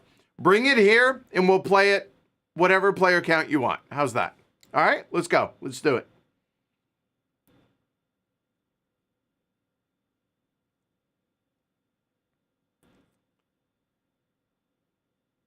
All right. So John says my top anticipated this year: Speakeasy, Grinneville, Quayside, Oranges and Lemons, Forestry, and the new coin in Somalia.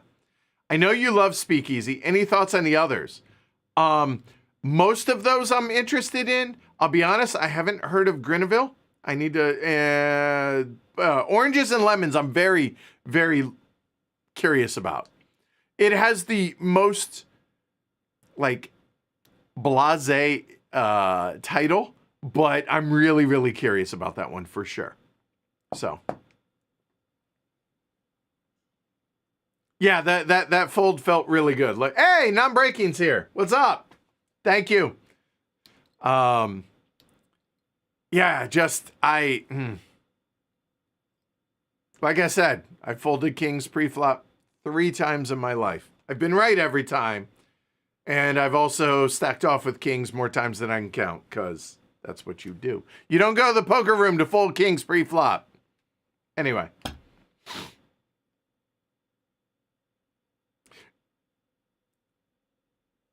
Jakob says, folding kings in that situation makes sense because you also have the small blind to think about.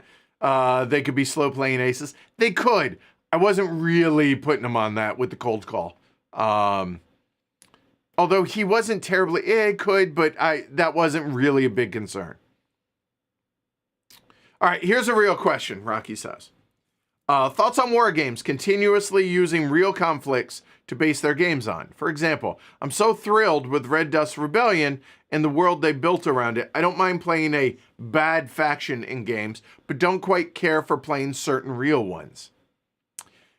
I kind of fall on the opposite side of that. That to me, I have no problem playing the wrong people in history, the bad people in history. Like, again, Other Side of the Hill is the obvious recent choice in that. And just in general, right? Playing the Germans in World War II, playing the Mongols in any game they're in, or playing the Russians/Soviets from anything in 20th century or more modern. Or the Chinese, as it were, wrong side of things. Yeah, I don't have an issue with it as long as it's not done frivolously or done in a way that glorifies. Like, again, Other Side of the Hill doesn't glorify the Nazis. You're playing as the German High Command, regardless of what faction you are in that, but it doesn't glorify it. And I'm really okay with that. And the fact that it's tied to history. Okay, Lincoln just settled. The fact that it's tied to history makes it more, I engage with it better just because of the fact that it makes me interested in the history. Whereas a Red Dust Rebellion is fine. Like, I don't mind playing space games or ahistoric stuff. Like, I thought, honestly, I mean, again, not a war game here, but I thought Railways of the Lost Atlas was going to be terrible because of the fact that you build your own map. It's going to be way too whatever. And that's not the case at all. I thoroughly enjoyed that game. I think it was really well done, and you'll see it hopefully next week or the week after. But yeah, there's so real world stuff I tend to connect better, and I just don't have a problem playing the bad guys in history. Again, provided that it's handled the right way. If it's not, I don't want to play the game. I don't want to play a game that glorifies the slave trade. Playing the wrong side of history in Votes for Women, right? I have no problem with that. I'm okay with being the bad guy in history. Again, as long as it's done in a way that doesn't glorify it. So, but I can respect those that feel like you do, Rocky, about, like, it gives you more freedom.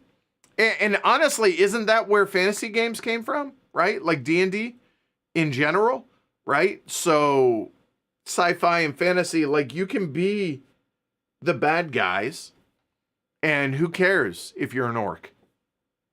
No big deal. I get it. It just, I don't connect as much with that. I'll play it, sure, but I just don't connect as much. Hey, the lighter. Hello, Edward. And a bunch of exclamation points. Hi, the lighter. Thanks a lot for your work. I appreciate that. You're welcome. Glad you're enjoying it. Question, is there a chance we see another playthrough of ARCs? Friday. Okay. Brianna, the golden retriever is testing me today. He shredded a baby toy and destroyed a rose bush in the yard within an hour this morning. Ah, the joys of pets. They're like teenagers. But they love you unconditionally. Even when you're grumpy. This one's always here for me. So, yeah. He's a good boy. Hey, bud. His left front paw isn't enjoying the ice that's out there right now. So, poor guy's, he's dealing with it.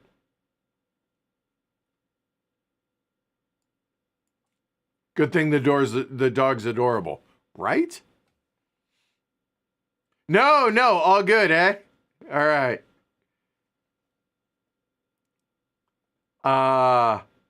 Adam says, Oranges and Lemons is rather fantastic, and I generally dislike worker placement games.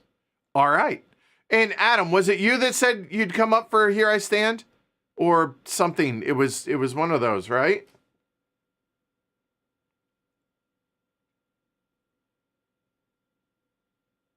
Well, Fernando, you just have to make the trip to the U.S. Problem solved. Have you ever come up with any board game designing ideas? Another layer asks. What theme is it and how was that? No. I am one of those very, very rare people that has zero interest in designing a game. Like, not even an iota of interest in designing a game. Zero. Nada. Just, nope.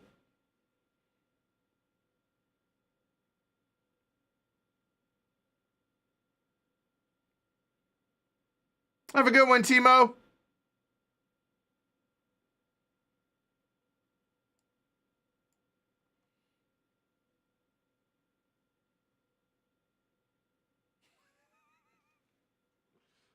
I hear you, Gooserino.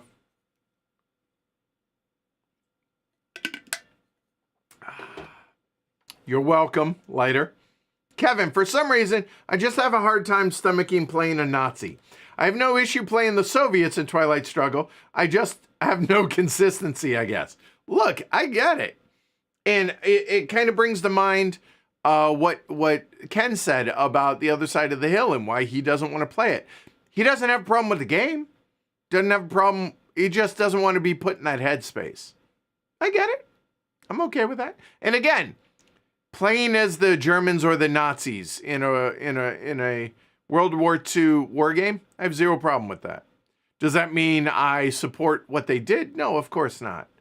But yeah, it's, again, if anything, at least in my case, one of the big appeals to war games, historical simulations, if you will, is it makes me interested in history, in learning about history and other stuff that I don't know about. I think it's great. Do I think the Nazis are great? No.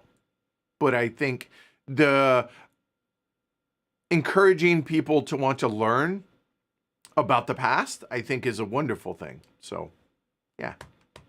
So that's where I fall on that.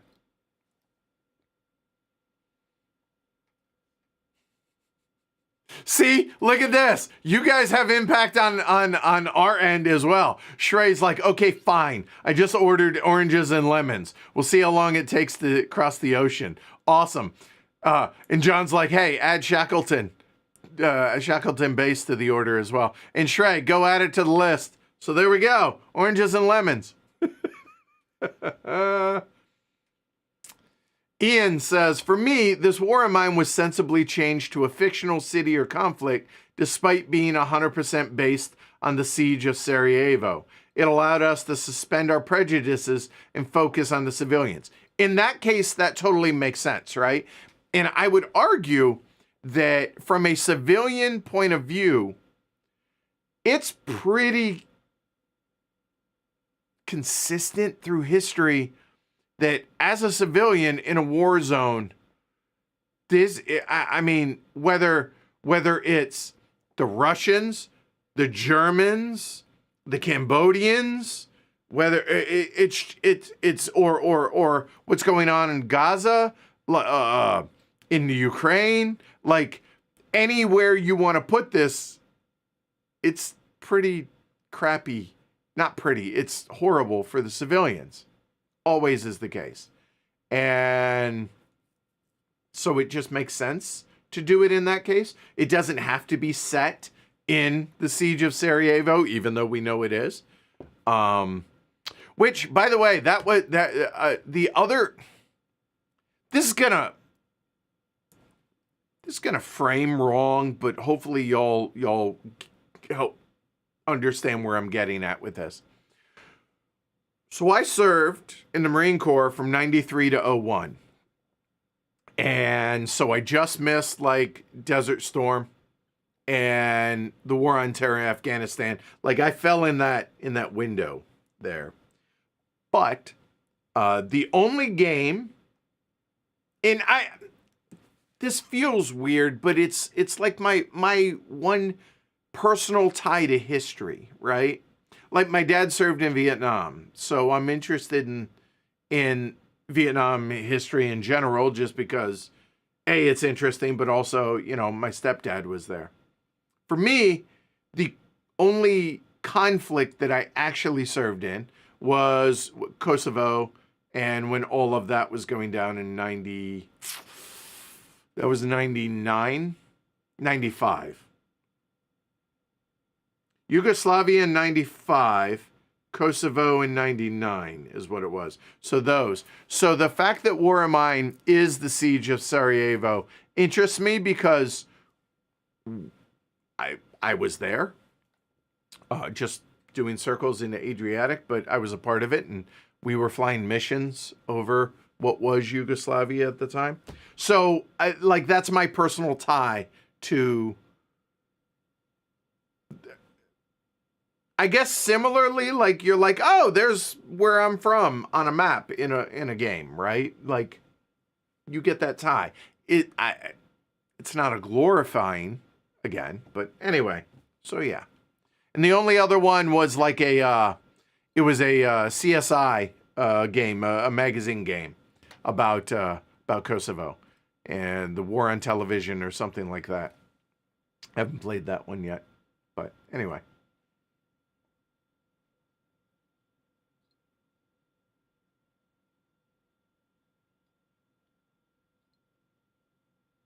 Nap time for the baby. All right. Have a good one, Brianna.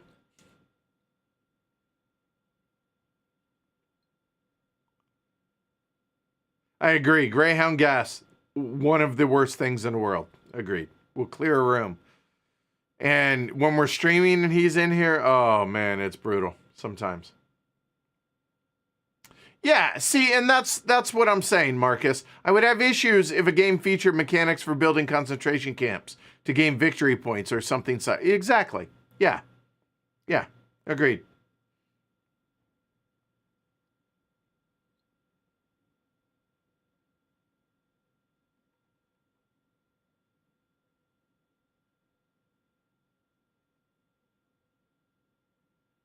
Yeah, Rocky says, oh, I got to do that. Oh, that's where I'm from when you played the Detroit Bankruptcy Age of Steam map. Right.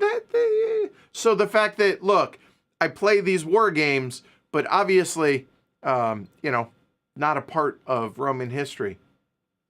And so, or wasn't around in World War II, so I didn't serve. You get the idea. But anyway, I have caught up to y'all. All right.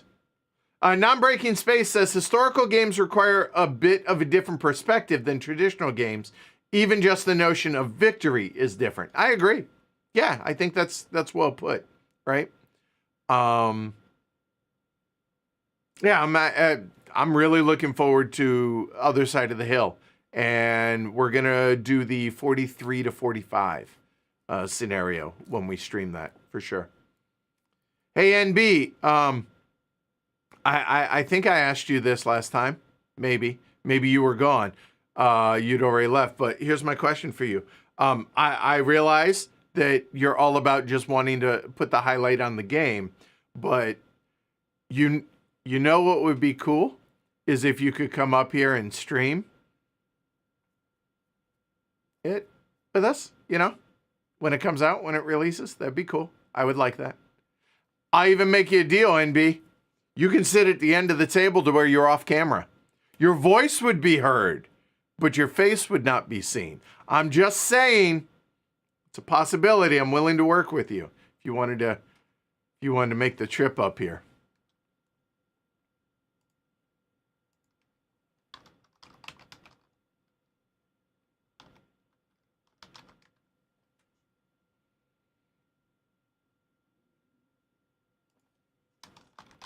Sorry, taking care of that. All right, there we go.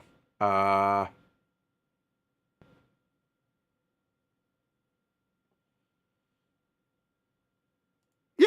I'm trying to. It's not concessions. It's just people love having the designers in studio if we can get them. And I mean, you're not that far. You're a train ride away. Just saying, throwing that out. And then we can play Urban Sprawl as well, just cause. Yep.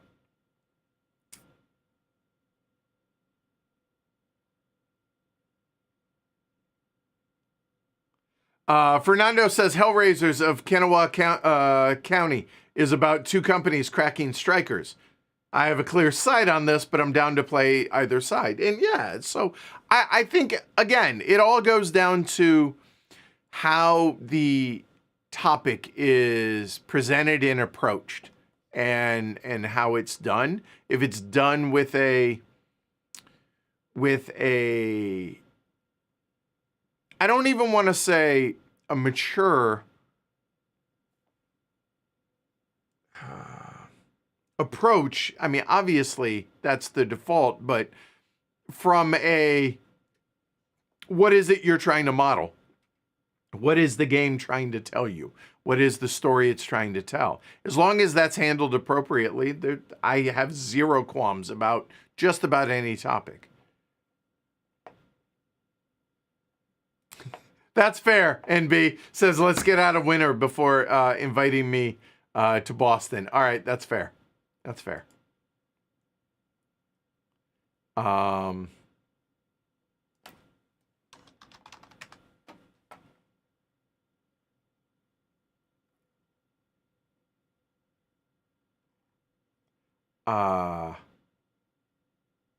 By the way, I'm assuming things. I apologize, but Cross Bronx Expressway, the upcoming non-coin coin game.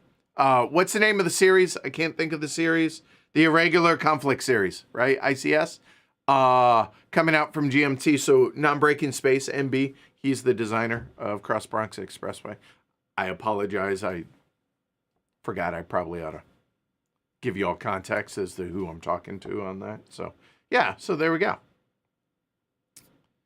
I appreciate that, Adam. Says, I'll definitely come up to stream something. All right, I appreciate it. Cool.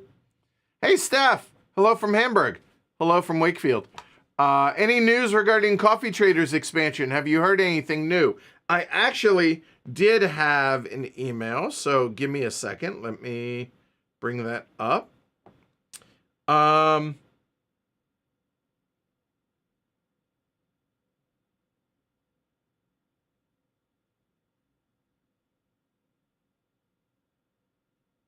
So I don't want to give too much by way of details, but it does sound like this was roughly 2 weeks ago. I got this, that, Rolf and Andre, they're going to meet with a Dutch publisher who very well might publish the game.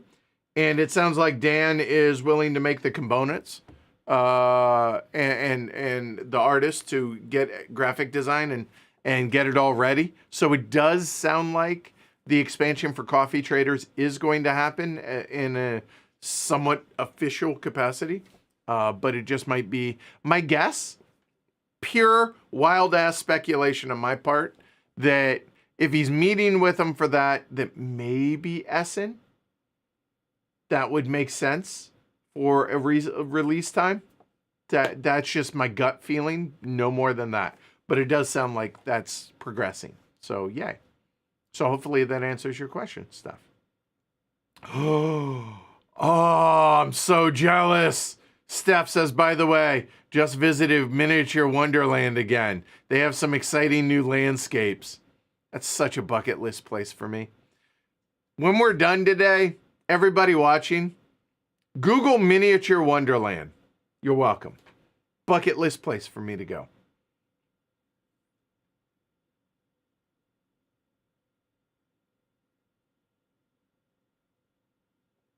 Yeah. I love. Oh, that's so good. I forget what scale it is, the trains, but it is the world's biggest model railroad layout. It is. Yeah. I so want to go. Anyway. Well, like I said, wait. I've caught up with y'all, but I believe there were some other questions. So hold on one second. Let me double check that.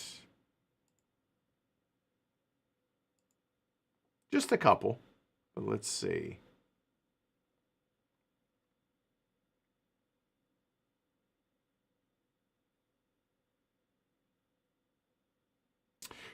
Okay, so Jan over on Patreon asked me, AI art, air quotes for art, in board games has become a hot issue recently. The current Foxpaw controversy on BGG, I'll be honest, I am completely ignorant as to the Foxpaw controversy. And with strong responses from Kyle Farron, Andrew Bosley, Beth Sobel, and Ian O'Toole, what are your thoughts on it, if any? Support your artists. And again, I kind of covered this earlier, but if you want to use AI art for prototype and all that stuff, whatever. But for the finished product, in honest to God, living and breathing artist. But now I kind of want to, I have no idea what the hell this is. Foxpaw. Okay. It is a highly interactive worker placement board game where 2 to 4 players, aspiring talents, magic school. Okay, so Harry Potter-ish, and it is getting crushed in the comments, in the ratings. My guess is because of exactly that. AI art and boycott. Okay, all right, yeah, that went predictably. Okay. So there's that, but that's where I feel, or where I fall on that. Bushman over on Patreon said, question, answer. Got Clinic Deluxe and also extension number 3, cheap. And was wondering if you've played if you have or have played all 5 or 6 expansions. What's your thoughts on each? Favorite modules, most bang for the buck extensions. I haven't decided whether I'm in love with the game enough to invest in multiple extensions. He says, I know you're friends with the designer, and if awkward, disregard. All good. Yes, Albin and I are friendly for sure. There are a million, it feels like, little mini expansions for Clinic. Clinic is a really hard game. It is less hard than it when I first played it. Somebody made the comment the other day while we were playing something that I remember, what was it? There was a game that felt really, really hard at the time. It was Derek, right? I forget what game it was in reference to, but yeah, Clinic is less hard than it used to be to me, but that's because we have more heuristics and you've just like exercising your brain's a muscle, right? So just like an athlete, repetition, you know, things get easier after doing them a lot. Anyway, so Clinic has a million expansions. I know Shrey has a bunch, and we're we were exploring a bunch of them, and I would like to explore more, but don't have enough of a experience with enough of the expansions to be able to speak on those specifically. But yeah, I mean, you can mix and match, and there's just endless combos of that. I think Clinic's great. I love Small City more. That is a top 50 game for sure. Probably higher, but I figure I give myself some wiggle room there. Speaking of top 50, yes, there's a top 50 coming. Who do y'all want to hear a top 50 from? Not just me. Who else? Either locals, other content creators. Like, what do y'all want? Where do you find value? Where do you want to? Whose top 50 list do you want to hear about? Mine's happening, whether you want to hear about it or not.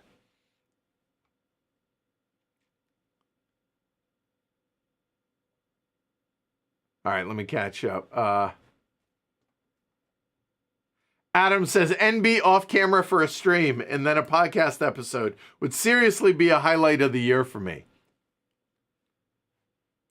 He's not paid, NB. I'm just, the people want what the people want.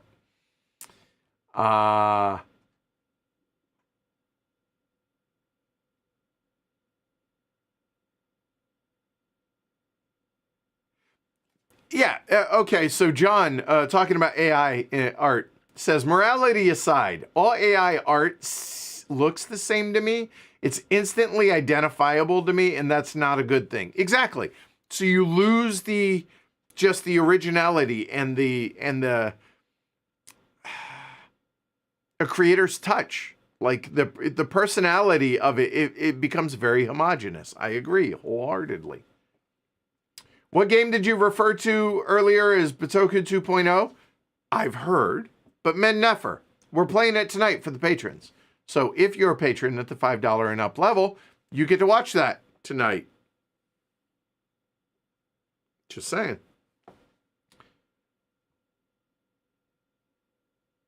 Could you name the Dutch publisher as soon as it's official? Would love to order directly. Yes, I will do that. Once I hear from Rolf about it, I will definitely do that, Steph, if I do.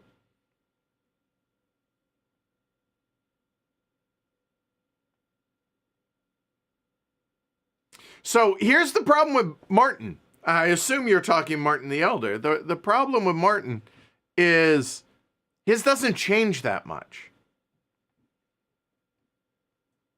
I don't think, but I mean, I'm not saying you're wrong or no, but yeah. Apparently Ken's top 50 seems to be a popular one. Good thing. I mean, like, God knows we can talk. So there's that. You lose the passion with AI. You can see him working works of art. That's fair. Yeah. Like, I don't want AI making movies. And so, like, where do you draw the line? Or making music and, right? Yeah, no. Just. Anyway, I'm curious. I'm gonna delve into that briefly to just get a feel for it. I'm glad I've had nothing, never heard of the game, nothing. Yeah, so. Oh, wow, they are getting hammered on that. Huh, all right. People have very strong opinions. So, there's that.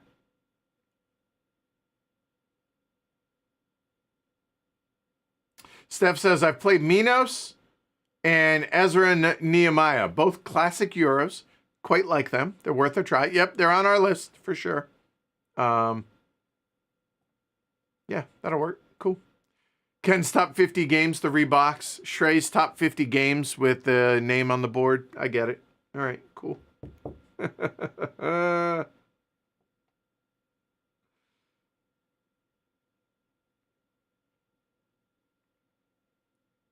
OG says, join the herd for the Slack channel as well. Most of the players from the streams post thoughts on their top games. That is true. So I am grateful to that. It's just another benefit for y'all for sure.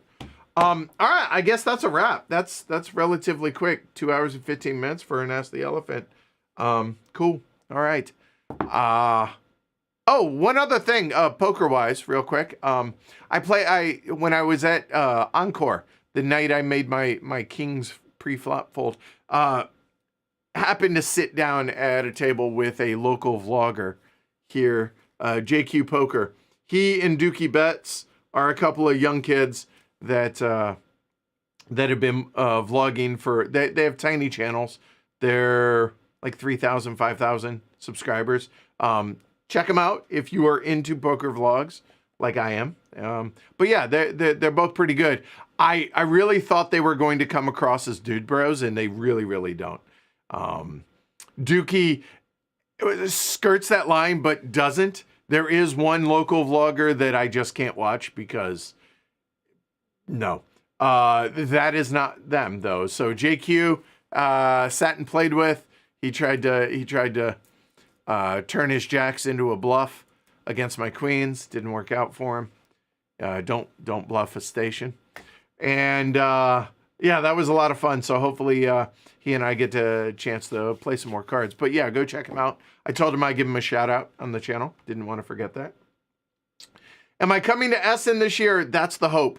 There are 4 conventions, 3 for sure, and Essen being the 4th. That is Circle DC. I'm locked in for the Gathering of Friends, HeavyCon, and hopefully Essen.